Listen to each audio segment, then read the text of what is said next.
سورہ مائدہ میں فرمایا گیا ہے شیطان کا ہتھ کنڈا سب سے بڑا کیا ہے؟ انما یرید الشیطان ان یوقع بینکم العداوۃ والبغضاء، شیطان کا سب سے بڑا حربہ یہ ہے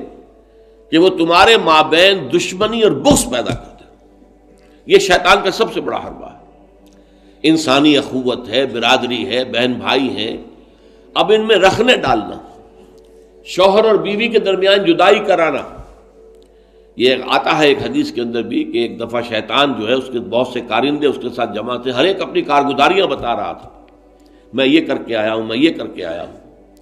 تو ایک نے کہا میں شوہر اور بیوی کے درمیان ناچاقی پیدا کر کے آ گیا ہوں۔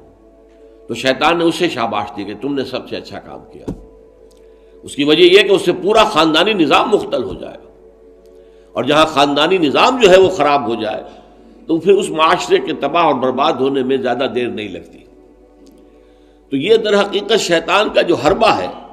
ان یوقع بینکم العداوۃ والبغضاء، تمہارے مابین دشمنی اور بغض پیدا کر دے، تو یہ تبذیر اس کا سب سے بڑا ذریعہ ہے۔ اب دیکھیے کہ ایک بہت سرمایہ دار بڑا شخص ہے اور اس کی بیٹی کی شادی ہو رہی ہے، تو جو کچھ ہو رہا ہے اس کو دیکھنے والے ہو سکتا ہے اس کا کوئی باورچی ہو غریب، کوئی شوفر ہو، ڈرائیور ہو اس کی کار کا، کوئی چوکیدار ہو اس کی کوٹھی کا، کوئی مالی ہو اس کی کوٹھی کا، اور ان لوگوں میں سے کسی کے ہاں ہو سکتا ہے کہ بیٹی جو ہے بوڑھی ہو رہی ہو اور اس کے ہاتھ پیلے نہیں ہو سکتے، جو معاشرے میں کم سے کم جو تقاضے پیدا کر دیے گئے ہیں شادی کے لیے وہ بھی پورے کرنے کے لیے اس کے پاس پیسہ نہیں ہے۔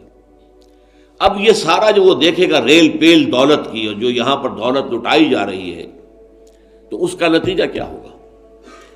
اس کے دل میں شدید احساس محرومی پیدا ہوگا، ہیوز اور ہیو ناٹس کا ایک شعور اور احساس اور ادراک پیدا ہو جائے گا۔ یہ مترفین ہیں، ہم محرومین ہیں،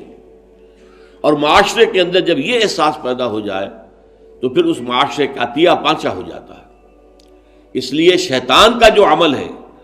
کہ لوگوں میں بغض اور عداوت پیدا کر دیا جائے، تو تبذیر کے نتیجے میں بھی وہی شے حاصل ہوتی ہے۔ ان المبذرین کانوا اخوان الشیاطین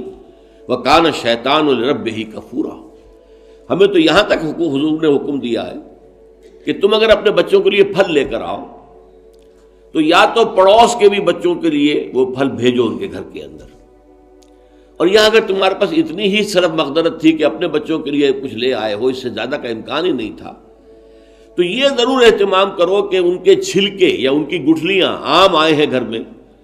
تو آم کے چھلکے اور گٹھلیاں تو اپنے دروازے کے باہر نہ ڈالنا۔ تمہارے پڑوسی کے بچے دیکھیں گے کہ ان کے گھر میں آج آم آئے، انہوں نے آج آم کھائے اور ہمیں یہ میسر نہیں ہے، تو وہ احساس محرومی کا داغ ان کے اندر جو پیدا ہوگا وہ دلوں کو پھاڑ دینے والا ہے۔ یہ اور ہیں، ہم اور ہیں، من دیگرم تو دیگری، تم اور ہو ہم اور ہیں، ہم کوئی ایک امت کے لوگ نہیں ہیں، چاہے کتنے ہی واعظ آپ پلا دیں مسجد کے اندر کھڑے ہو کر انما المؤمنون اخوۃ،